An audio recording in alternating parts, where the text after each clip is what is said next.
صبح کے تخت نشین شام کو مجرم ٹھہرے، میں نے پل بھر میں نصیبوں کو بدلتے دیکھا ہے، اور میں نے دیکھا ہے اب عزادار گرانوں کا زوال، میں نے سڑکوں پر کئی شاہ ظفر دیکھے ہیں۔ خلیل الرحمن قمر آپ سب جانتے ہیں، لیکن میں اس واقعے کا دوسرا پہلو ڈسکس کرنا چاہتا ہوں۔ ایک نامور لکھاری ہوا کرتے تھے، موصوف عزت کی بلندیوں پہ تھے، شہرت اللہ نے عطا کی، دولت عطا کی، الغرض زندگی کی ہر آسائش عطا کی، لیکن غلطی یہ ہوئی کہ ذرا سی لرزش، ذرا سی نفس کی پیروی، اور اللہ نے وہ جو ناموس کا عزت کا پردہ ڈالا ہوا تھا اسے ذرا سا چاک کیا تو وہ ساری کی ساری عزت رتبہ خاکستر ہو گیا۔ غلطیاں ہر انسان سے ہوتی ہیں، لیکن آپ اس بات سے اتفاق کریں گے کہ ہر شخص کے اوپر اللہ نے پردہ ڈالا ہوا ہے۔ اگر نہ ہو اس کی رحمت درمیان میں، ابھی آگ لگ جاتی دونوں جہاں میں۔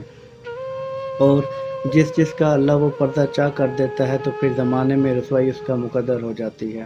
خلیل الرحمن قمر زندگی کے جس کربناک موڑ سے اس وقت گزر رہا ہے، شاید کوئی اس بات کو محسوس کر پائے، اور دعا کریں کہ اللہ کسی انسان کو بھی اس رسوائی کا زندگی میں سامنا نہ کرنا پڑے، کہ اللہ اس کی جو ناموس کا پردہ ہے اسے چاک کر دیں۔ یقیناً کوئی نہ کوئی خطا سرزد ہوتی ہے کہ انسان کی پکڑ ہو جاتی ہے، لیکن حکم یہ تھا کہ کسی بشر میں ہزار خامی، اگر جو دیکھو تو چپ ہی رہنا، اگر کسی کے جو راز دیکھو، جو عیب پاؤ تو چپ ہی رہنا، اگر منادی کو لوگ آئیں، تمہیں کرے دے تمہیں منائیں، تمہاری ہستی کے گیت گائیں، اور کہیں کہ بشر کی دیکھی خامیوں کو بیان کر دو تو چپ ہی رہنا۔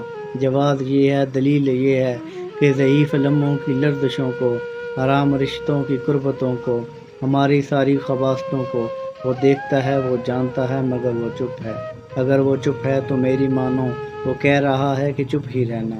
کسی کو اس نیچ پہ نہ پہنچائیں کہ وہ انسان خودکشی کر لے، اسے آگے بڑھ کر ہاتھ دیں اور اٹھا لیں، شاید وہ توبہ طائب ہو جائے اور اللہ سے مغفرت طلب کرے تو اللہ غفور الرحیم ہے، وہ اسے معاف کر دے۔ محبتوں کا مزاج پیدا کرنا چاہیے، گرتی ہوئی کو اٹھانے کا مزاج پیدا کریں۔ کہتا ہوں بات بڑی مختصر سی ہے کہ جھک کر چلو، یہ حیات بڑی مختصر سی ہے۔ اللہ آسانی حاصل اور محبتیں تقسیم کرنے کا شرف عطا فرمائے۔